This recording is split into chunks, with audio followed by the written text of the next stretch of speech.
estamos compartiendo algunas imágenes. ¿Dónde fue esto?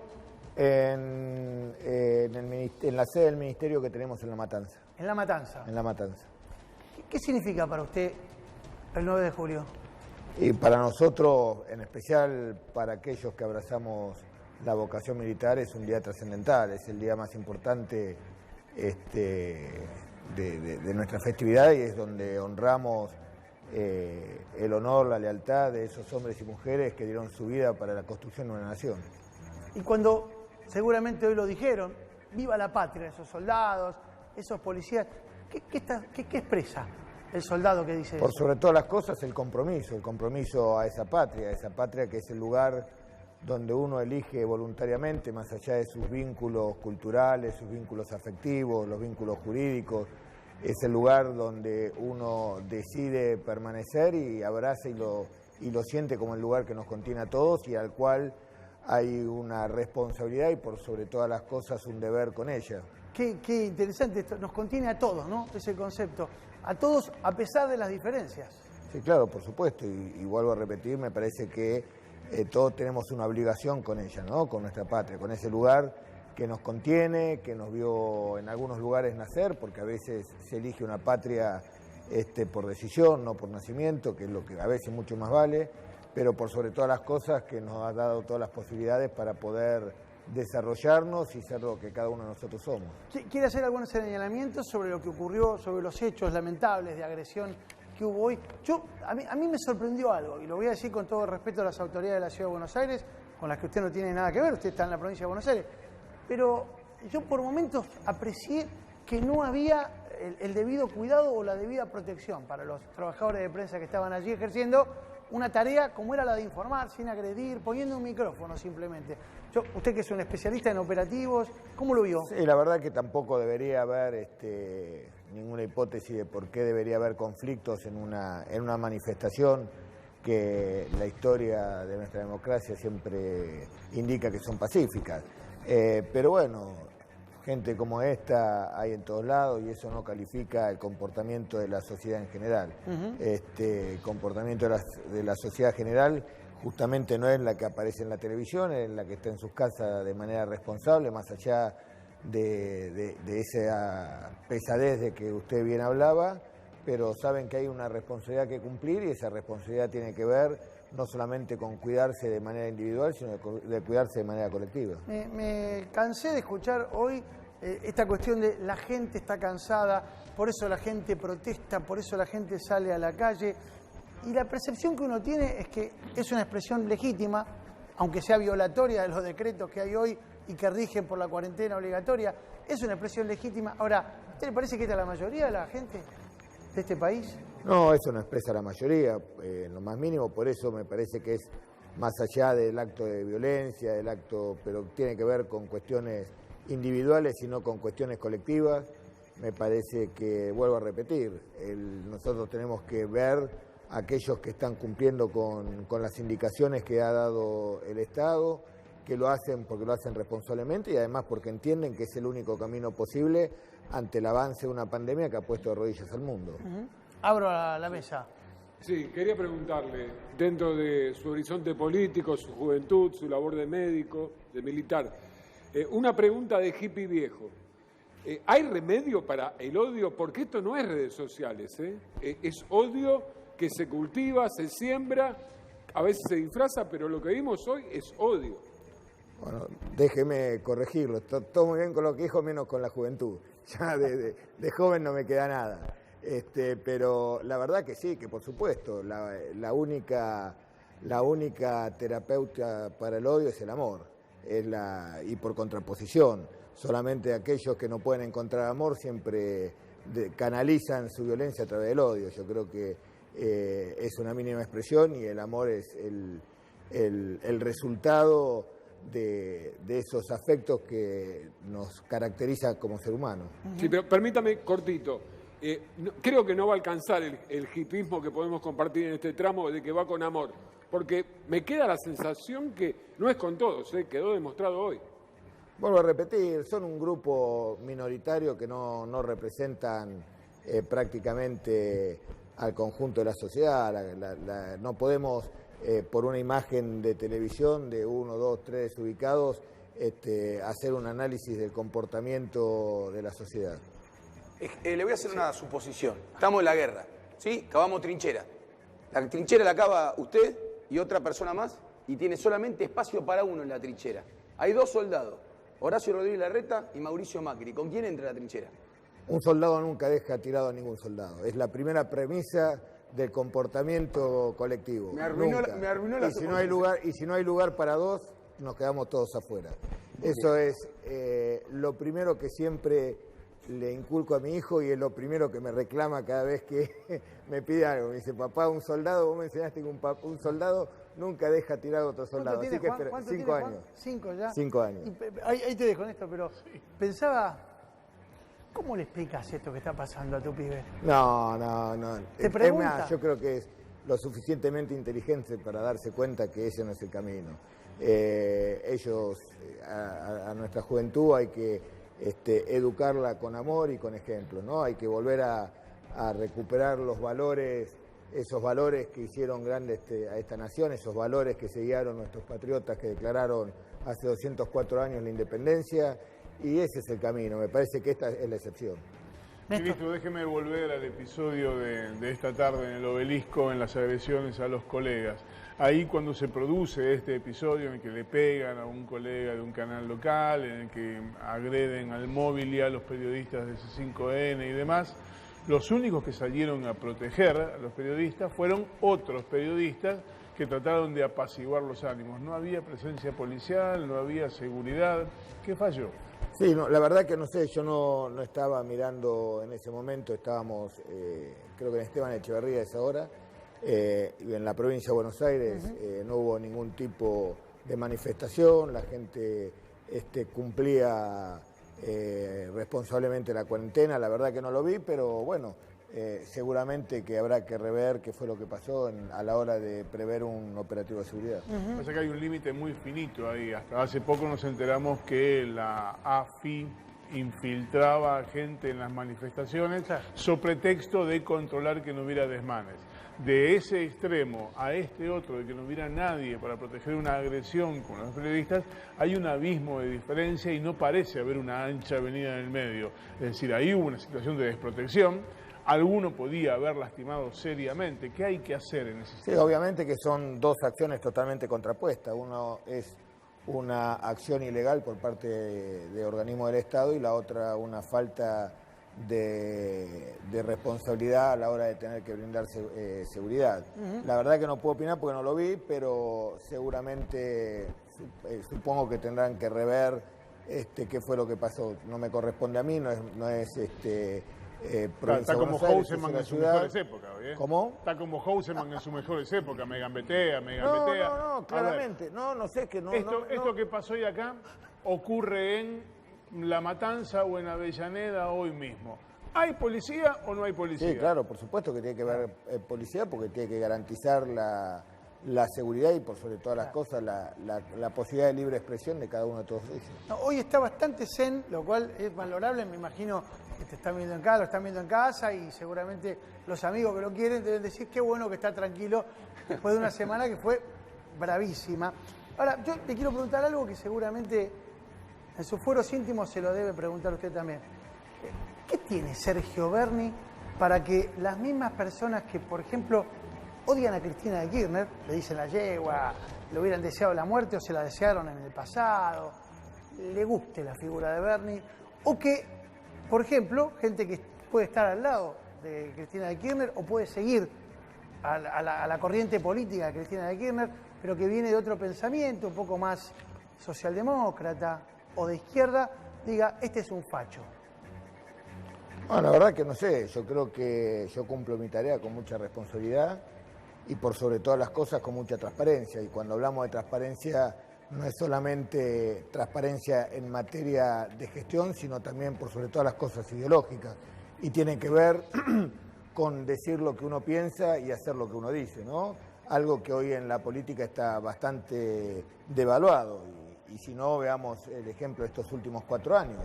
De este presidente Macri que hizo todo aquello que dijo que nunca iba a hacer y no hizo nada de todo aquello que prometió. Así que me parece que eso es lo que hoy resalta y busca la sociedad a la hora de tener que evaluar aquel que gestiona política, que sea transparente en cuanto a lo que piensa, en cuanto a lo que dice, en cuanto a lo que hace. Honestidad es uno de los valores que cualquiera que lo conozca sabe que usted ostenta.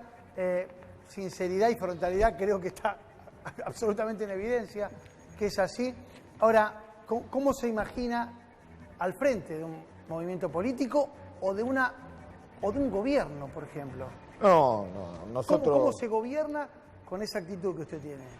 Yo creo que eso es, cuando uno va a una elección, creo que los argentinos estamos muy poco acostumbrados a ver propuestas políticas que después se sostengan en el tiempo. Desde aquella famosa frase que si hubiera dicho todo lo que iba a hacer nunca me hubieran votado, ¿no?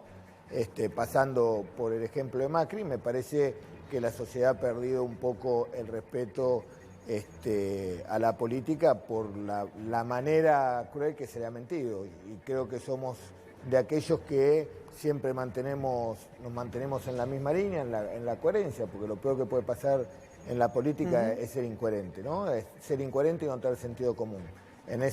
Hacemos un esfuerzo todos los días por ser coherente, por mantener el sentido común, y creo que a veces a algunos eso lo toman para bien y otros a veces no les gusta tanto. Cuando le pregunto esto, se lo pregunto con el conocimiento de causa de convivir y tener en mi familia gente que jamás ha votado a un peronista y que me dicen a Bernie lo votaría. Se lo pregunto desde ese lugar, porque el peronismo tiene un voto muy propio, muy si se quiere, del peronismo y de su historia. Pero a usted como que traspasa esa barrera. No, yo lo que hago, yo soy muy sincero a la hora de trabajar y trato de reflejarlo en la gestión. Y además muy comprometido, ¿no? Creo que son dos virtudes que tiene que tener cualquiera que ostenta el honor de tener la responsabilidad de gestionar en el Estado. Así que en ese sentido... ¿Electoralmente usted participó cuando estuvo como candidato a senador? Dos veces. En dos oportunidades. 2 veces. Pero nunca fue candidato a un cargo ejecutivo. ¿Candidato a cargo ejecutivo no? No, todavía no. Fui 2 veces candidato a senador. ¿En la provincia de Buenos Aires? En la provincia de Buenos Aires, encabezando la lista de senadores por la segunda sección electoral. Pero no, cargo... ¿Y lo tienta eso en su futuro? Cuando usted se imagina ocupando una tarea ejecutiva para la que haya sido electo? Obviamente que lo que me seduce a mí es los cargos ejecutivos, los cargos legislativos, por mi carácter, por mi forma de ser, ponemos toda la impronta, pero no es lo que nos mantiene más activos. Igualmente eso no desmerece a todos aquellos que tienen una función legislativa, que es parte de la construcción de un poder de una nación, como hablábamos recién. Pero después será decisión del espacio político al cual pertenezco hace más de 30 años, y sabrán quiénes serán aquellos hombres y mujeres que son los idóneos para representar una función ejecutiva. Está claro que saquemos presidente, que es lo que todo político sueña con ser. No me diga que no, porque la realidad es que todo político en algún momento pensó en ser presidente. Ahora yo le digo, ¿qué te gustaría más, Sergio? Te hacen esta oferta, ¿no? Una persona importante. Está con las opciones, ¿viste? No, pero es verdad, te hacen esta oferta y te dicen, ¿querés ser gobernador de la provincia de Buenos Aires o querés acompañarme en una fórmula de vicepresidente? No, la verdad que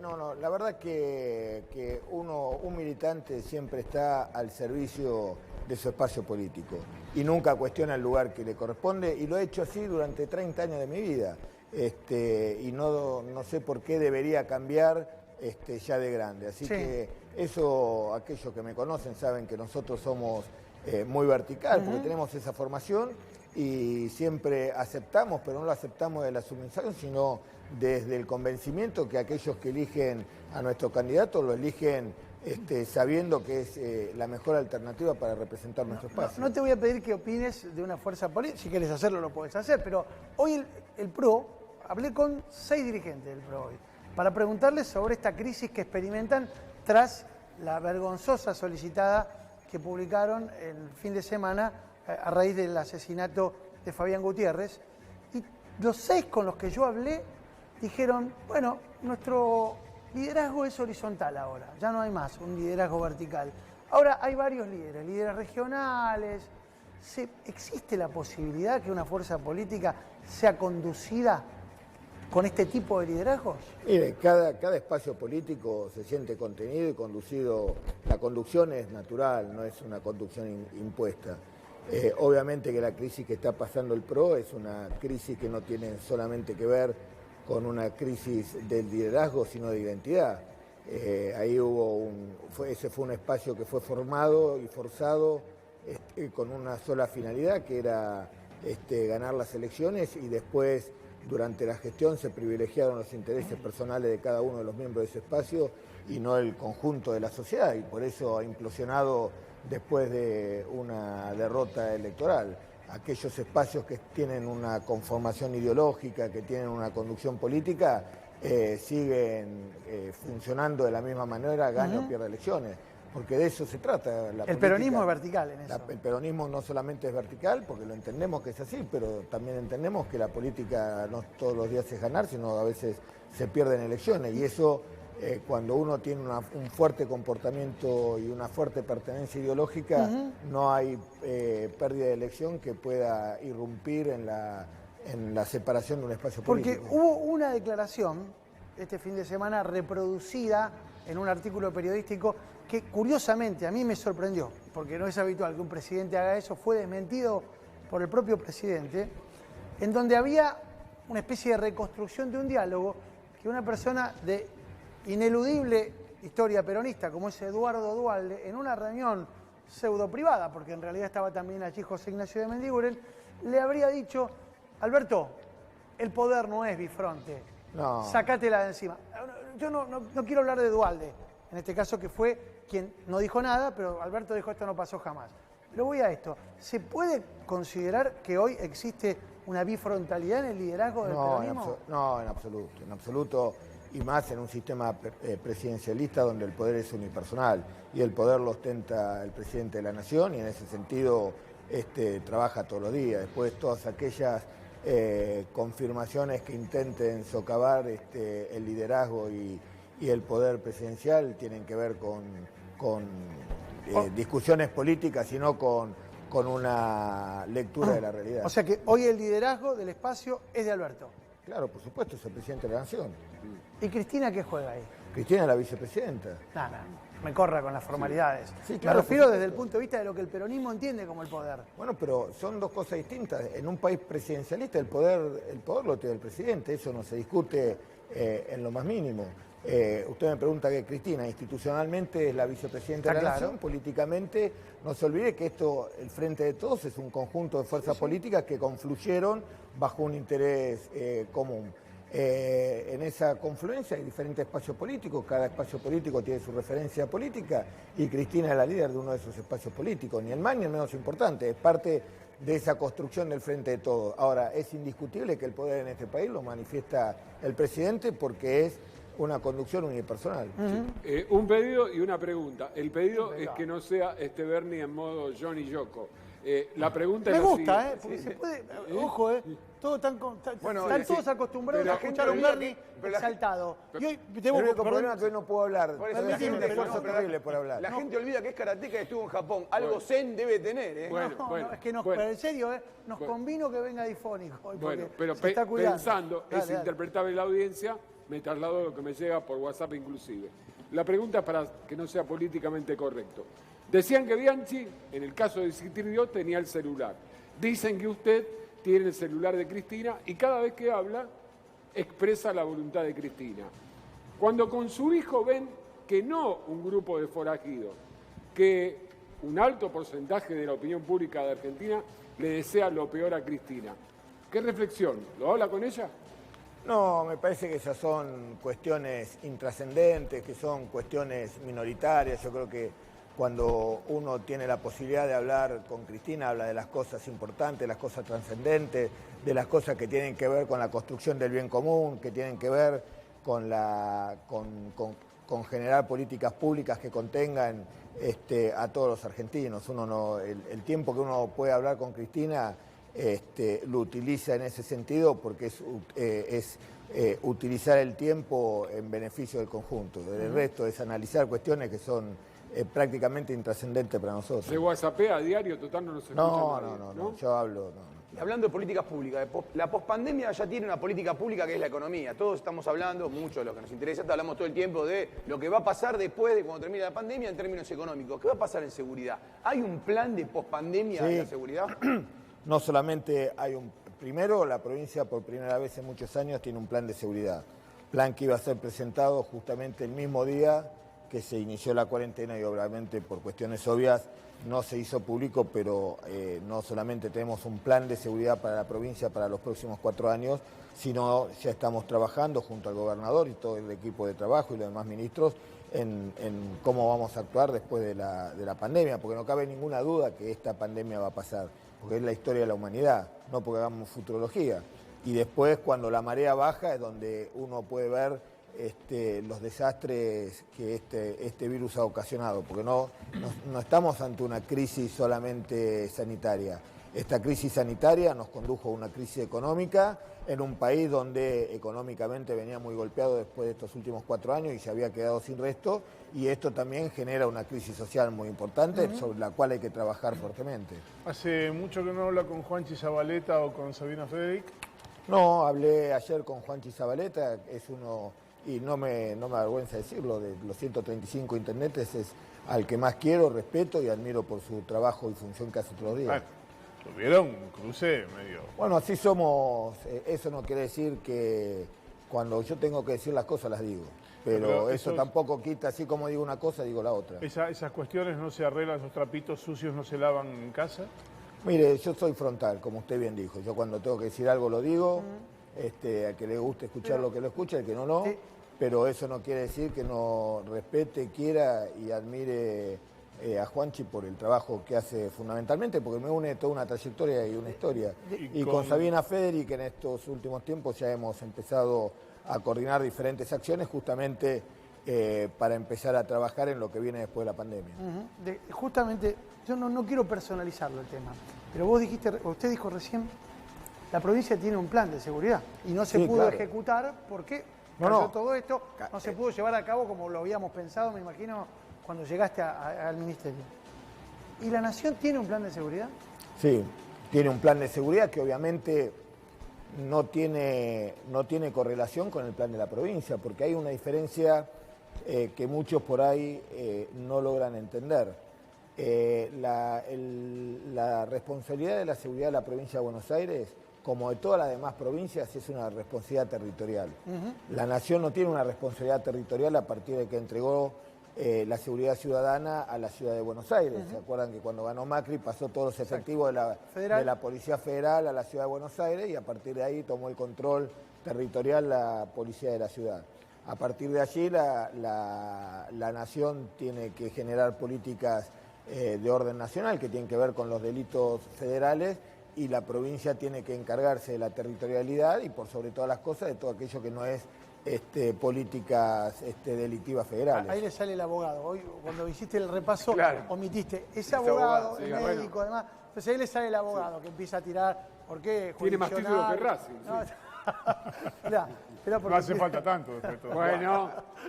No empiecen, por favor. Bueno, porque acá sabés cómo es buena la chicana deportiva.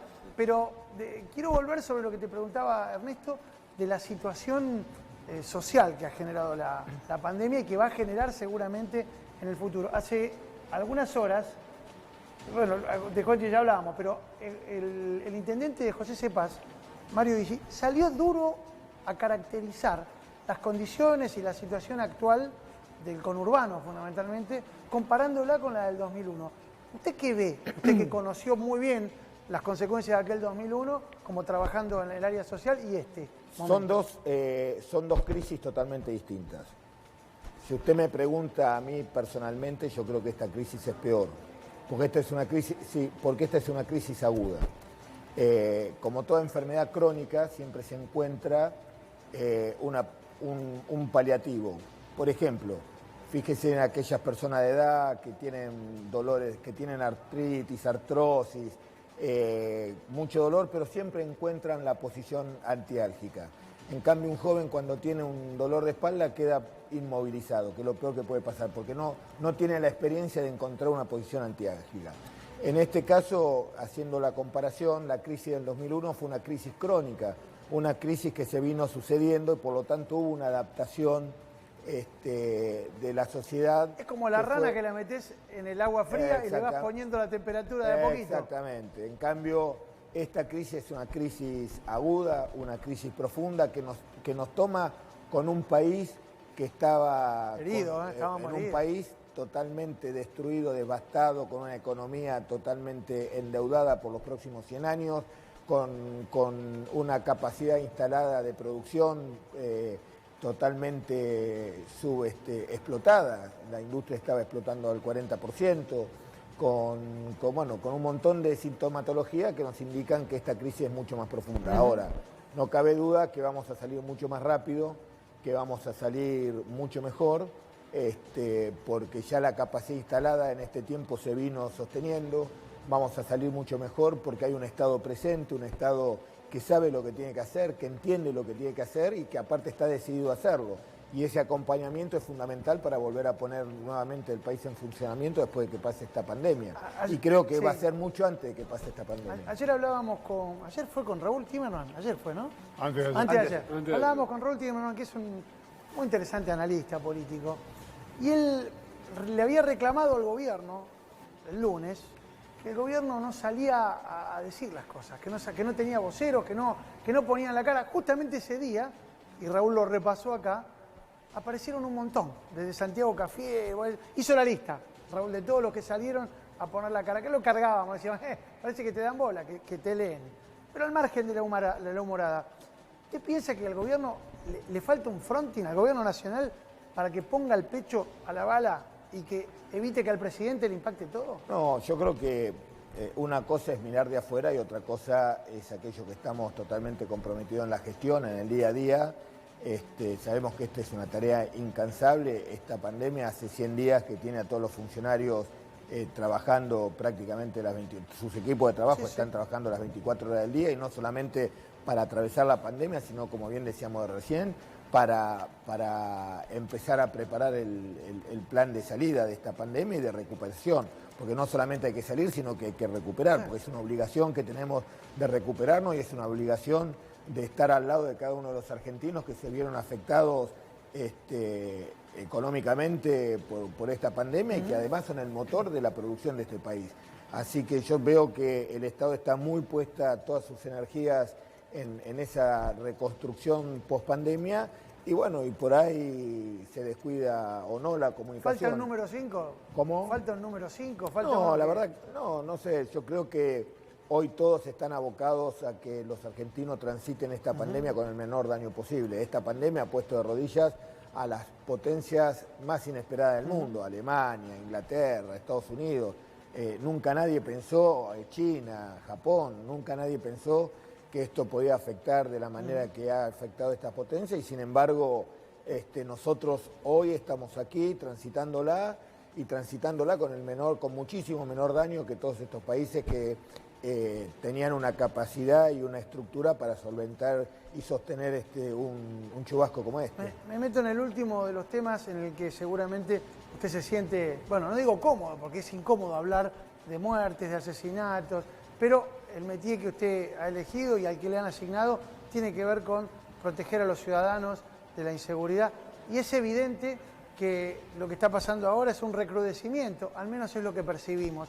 No sé, tal vez sea una sensación, como alguna vez dijo Aníbal Fernández, pero uno ve que hay al menos más crímenes, o se producen más crímenes y más violentos. ¿Qué caracterización hace? Pero no solo, usted no es un especialista en el pensamiento solamente, usted tiene que ejecutar acciones. ¿Y qué plan hay para...? Lo que vemos es un aumento del delito menor, por sobre todas las cosas del delito menor, del hurto y del arrebato, lo que llamamos delito de supervivencia, con la característica de que a la hora de detener a estas personas no tienen los antecedentes que normalmente estamos acostumbrados. Son personas que debutan recién ahora en el delito y por sobre todas las cosas son delitos menores que tienen que ver con delitos contra la propiedad y no contra la vida. Sí, decíamos y lo que sí hay... digamos, robos por hambre, para decirlo de una forma coloquial. No hambre, yo creo que a diferencia, recién hablábamos del 2001, a diferencia del 2001, y le digo con total conocimiento de causa, porque recorro la provincia todo el día, acá no estamos en una crisis de hambre, acá estamos en una crisis de productividad, en una crisis económica, en una crisis que tiene que ver con la imposibilidad de movilizarse y todo lo que ello implica. No hay una crisis de hambre, sí hay sectores que se han visto muy perjudicados por este parate económico, sectores donde más allá de que el Estado ha asistido permanentemente, el Estado ha estado asistiendo casi 29 millones de argentinos, que no es poca cosa, y está claro que la tarea sigue vigente, con mucha más responsabilidad, con mucha más premura, porque solamente así, vuelvo a repetir, vamos a poder reconstruir todo lo que esta pandemia destruyó en tan solo 120 días. Siente que hay, lo escuché hace algunas semanas en un móvil en vivo, hacer alguna declaración respecto de que necesitaban que el Estado Nacional, las fuerzas federales, apoyaran. ¿Siente que ha habido un cambio en esa actitud por parte de las fuerzas absolutamente. federales? Ya estuvimos reunidos todos los elementos coordinadores del Ministerio de Seguridad de la Nación para empezar a trabajar en la planificación de lo que viene después de la pandemia. Sí, claro. O sea que hay un plan también para tratar de que a la gente, esa sensación, Sergio, se lo digo de verdad, uno que ha vivido muchos años en el conurbano, mis compañeros que viven en el conurbano todavía hoy, esa sensación de que hoy volvés a esa idea de tener que dar 2 o 3 vueltas antes de entrar a tu casa. Mire, hay un volvés problema. a la noche. Hay un gran problema. Nosotros, y hablando en términos por ahí epidemiológicos, hoy estamos poniendo todos los esfuerzos por esta pandemia. Y una de las características de la pandemia es que así como viene, se va. Pero en la provincia de Buenos Aires tenemos un problema epidemiológico mucho más grave que la pandemia, que es la endemia. Porque la endemia es un mal que llega y tarda mucho en erradicarse. Y esa endemia es el delito, es la seguridad y es la violencia. Entonces la provincia de Buenos Aires en este momento está atravesando 2 situaciones epidemiológicas. Una pandemia de origen viral y una enfermedad endémica que tiene que ver con el delito y la violencia. Mi abuela tenía una costumbre, cuando escuchaba a una persona hablar, dice, ve, para esto tenés que estudiar, me decía mi abuela, que era media tana. Es interesante las relaciones, usted hace permanentemente analogías entre el derecho, la medicina y seguramente algunas de las disciplinas y filosofías también que le ha enseñado en su paso por la carrera militar. ¿Qué hace para tener, cómo busca el equilibrio interno usted? No, yo creo que la templanza es una de las virtudes que tiene que tener cualquier persona que tiene la responsabilidad de gestionar.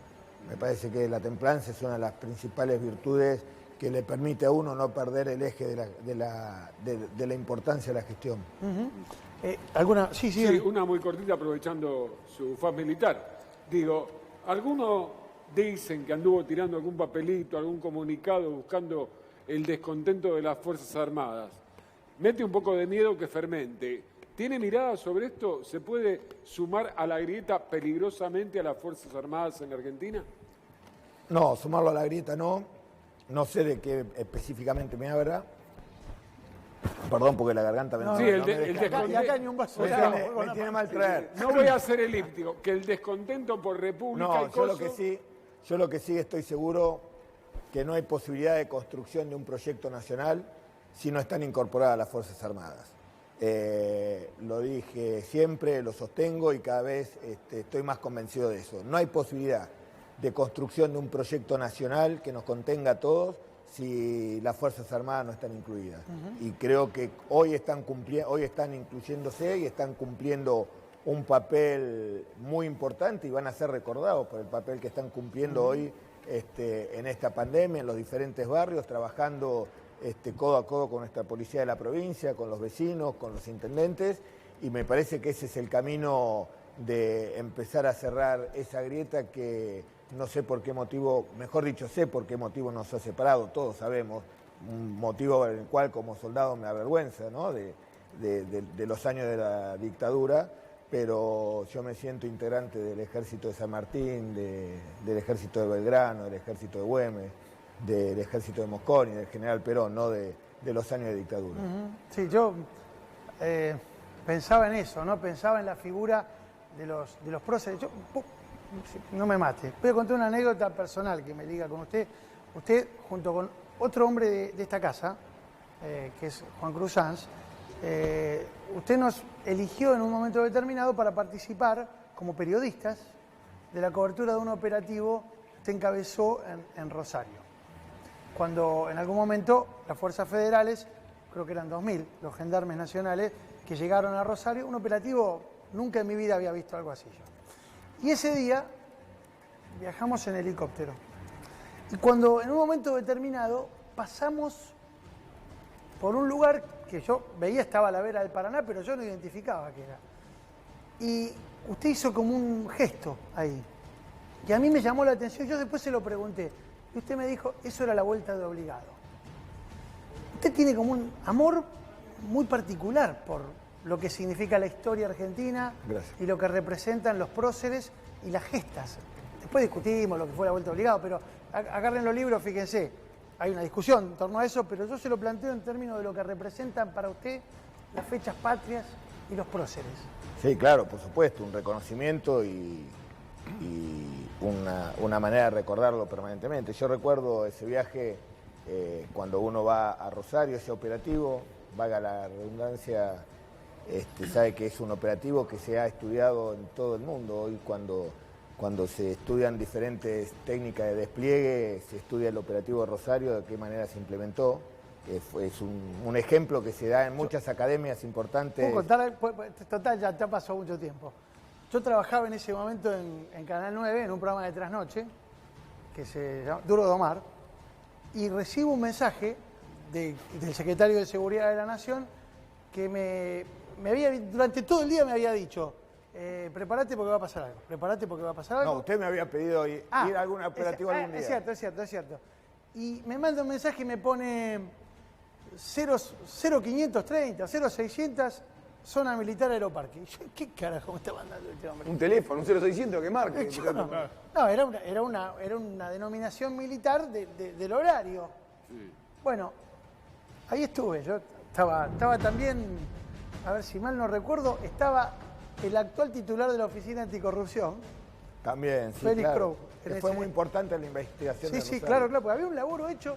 Bueno, en el momento que yo llegué, estaba el señor y me dice, los celulares, por favor. Nos sacaron los celulares. Yo dije, chao, ¿qué va a pasar acá? Y yo tuve una suposición. Yo dije, le va a caer sobre algunos colombianos. Yo pensé, los colombianos, porque levantó el helicóptero, que lo manejaba el señor. Ahí ya. Estabas ahí. Estaba de copiloto. No sé si era copiloto. No me acuerdo. Yo no entiendo mucho de eso. Pero yo agarró el coche y dije, chao, había un milico al lado.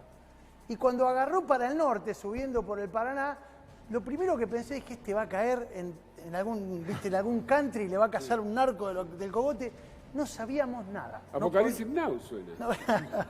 Bueno, pasa el episodio ahí en la zona de la Vuelta Obligado, que es menor, pero que tenía un significado histórico, y llegamos a un lugar que yo dije, ¿qué es esto?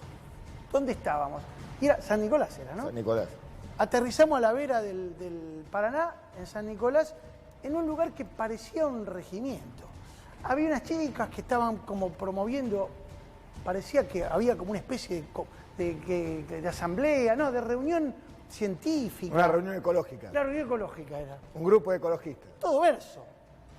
Entro con Bernie atrás y había una cuadra enorme, la cuadra militar, porque era un regimiento.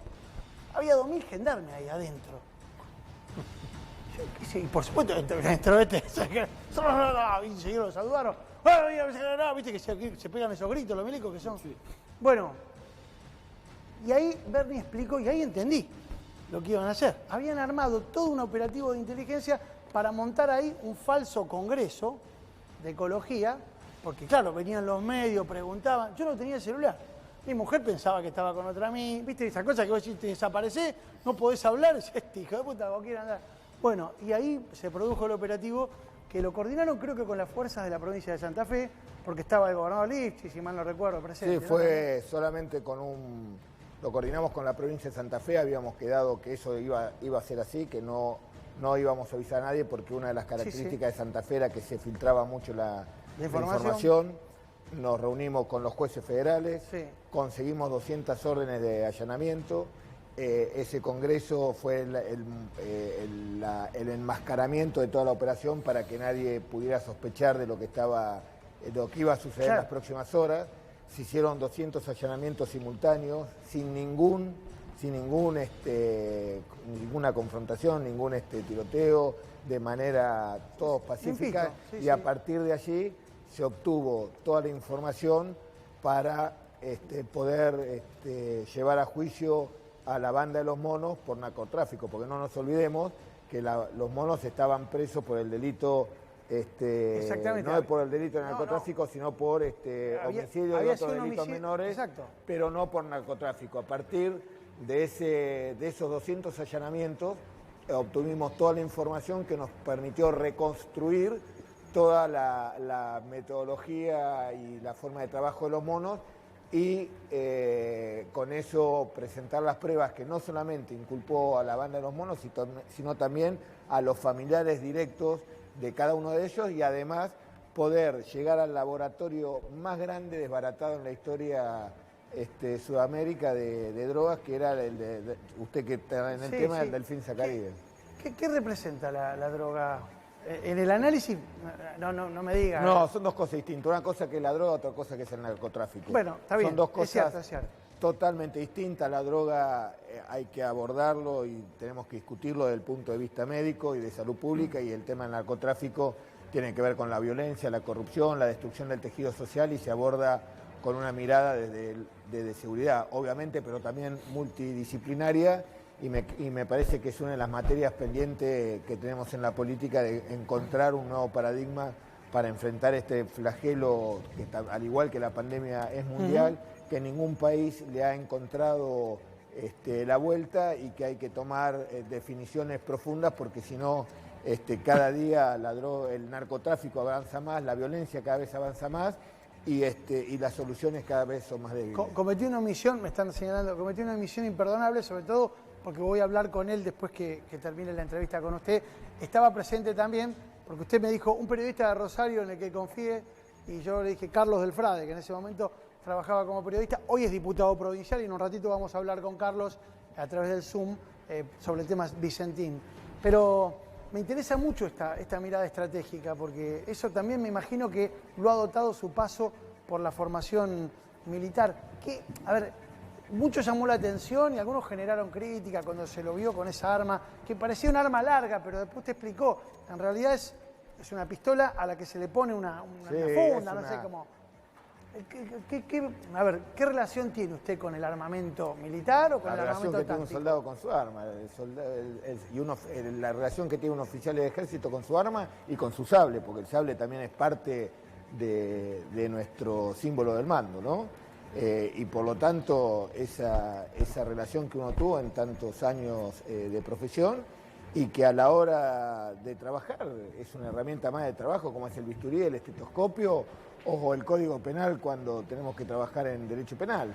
No es más que son herramientas de trabajo a las cuales accedemos aquellos que estamos bajo esas condiciones de trabajo. ¿Y qué siente un soldado por el arma? Porque hay como una convicción de que o el soldado o el policía tiene un respeto porque es su herramienta de trabajo, pero también es más que una herramienta de trabajo, ¿no? El fusil para un soldado es más que una herramienta de trabajo, es parte de su vida. Bueno, pero también existen aquellos que dicen de la peligrosidad de que quien no tiene la preparación adecuada porte un arma, y esto de la violencia urbana genera a veces esta aparición temeraria de personajes que creen que se autodefienden mejor teniendo un arma, aún sin preparación. Bueno, fíjese la paradoja. Yo soy una persona que porta arma hace más de 30 años, y sin embargo soy la primera persona en alzar la voz para que la sociedad no se arme. Yo soy de aquellos que hacen permanentemente campaña pregonando el desarme de las armas para la sociedad civil. No solamente por la peligrosidad que eso implica, sino con todos los demás problemas que acarrea la tenencia de un arma. Son dos cosas, es una paradoja que una persona que está acostumbrado y que tiene portación hace más de 30 años permanentemente insista de manera contraria a la ministra Bullrich, que me acuerdo que una noche después de no sé qué, le recomendó a todos los argentinos que se armen. Bueno, yo por el contrario, más allá de portar armas, soy de aquellos que insisten permanentemente que en las campañas que tienen que ver con el desarme de la sociedad civil. No es el sadismo de nuestro productor en contra de sus cuerdas vocales, sino que realmente estamos... Claro, yo lo sé, estamos muy interesados. Ya lo despedimos. Sergio, una última ronda, si quieren, rapidito, porque se tiene que ir y nosotros... Aparte se va a quedar mudo si seguimos así, se va a quedar mudo. Sí. Elija uno. San Martín, Belgrano o Güemes. No me diga todos, uno. Opa. Se puso en un aprieto. Güemes. ¿Por qué? Porque es muy largo, pero siento una gran admiración por Güemes. Más allá de que San Martín obviamente es el padre de la patria, pero yo creo que Güemes Güemes se despojó de toda su historia, y puso su vida junto con la de su hermana al servicio de la independencia. Vamos a tener supuestamente un pico de pandemia, un pico de coronavirus, ¿no? En algún momento. ¿Va a haber en algún momento un pico de inseguridad? Sí, siempre hay pico de inseguridad. Obviamente que esta pandemia, como decíamos recién, trae aparejado crisis económicas y crisis sociales, y hay una relación directa de la inseguridad ante las crisis sociales, y por eso es que esta semana hemos estado trabajando con el Ministerio de Seguridad de la Nación para generar todas las alternativas y trabajar para que eso que normalmente se da no se produzca. Ahora, cuando salga de acá del canal, en la puerta está el DeLorean de Volver al Futuro y tiene marcado en el tablero 10 de diciembre dentro de 4 años. ¿A dónde va? Nosotros, electoralmente, al lugar donde diga nuestro espacio político que tenemos que estar, como lo hicimos... El DeLorean va a un lugar concreto. Como lo hicimos durante estos 30 años, sin ninguna duda, con la responsabilidad además de que tenemos que acompañar a un gobernador que ha ganado estas elecciones, que ha mostrado un gran compromiso por solucionar los problemas a los bonaerenses, y que él determinará cuál será el destino político de cada uno de todos nosotros. Sergio, muchísimas gracias por su participación en nuestro programa. Y Le pido disculpas, ya no puedo hablar más. No, haciendo el esfuerzo que ha hecho, ya lo sé. Voy a cometer otra infidencia. Hoy lo veíamos junto con Germán Obrar, nuestro productor ejecutivo, al aire dando declaraciones luego de este acto en el que mostrábamos hoy temprano, participó allí en La Matanza, y dijimos, este nos viene, este nos clava, porque no podía hablar verdaderamente esta mañana, y así lo tenemos. Gracias por cumplir con el compromiso. Por favor. Sergio Berni, Berni, ¿qué va a hacer? Atención.